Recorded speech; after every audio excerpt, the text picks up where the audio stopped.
സമയം കൊല്ലുന്നത് കാണുമ്പോൾ ആ സമയം മുഴുവൻ അത്യധ്വാനം ചെയ്ത് നന്മയുടെ ഒരുപാട് അനുഭവങ്ങൾ ഉണ്ടാക്കാൻ ഒരു വിശ്വാസി തുനിയേണ്ടതാണ്.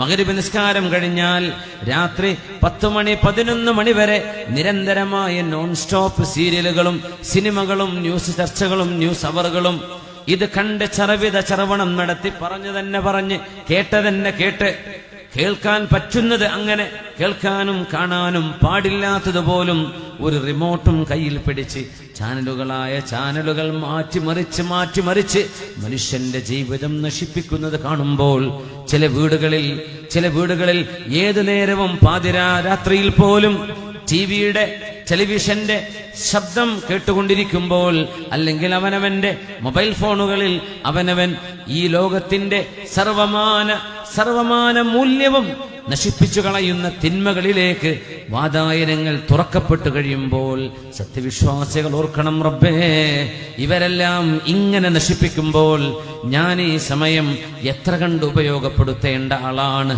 ഇത് പറഞ്ഞ് മഹാനായ അബൂ തയ്യാഹ് റഹ്മത്തുള്ളാഹി അലൈഹി മരണാസന്നനായി കിടക്കുമ്പോൾ ഇങ്ങനെയാണ് പറയുന്നത്.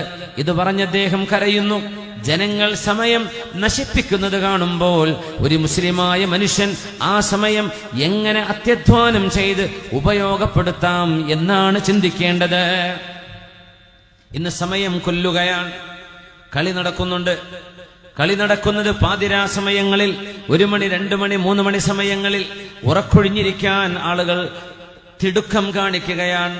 വളരെ കൂളായിട്ട് ഒരു ക്ഷീണവുമില്ലാതെ കളി തീരുന്നവരെ, അതിന്റെ റിസൾട്ട് വരുന്നതുവരെ കാത്തിരുന്ന് സുബ്ഹിക്ക് വരെയുള്ള 1 മണിക്കൂർ നേരമെങ്കിലും കാത്തിരിക്കാതെ ഉറക്കത്തിലേക്ക് പോയി അല്ലാഹുവിനെ മറന്ന് ജീവിക്കുന്ന ചില യൗവനങ്ങൾ ഇത് കാണുമ്പോൾ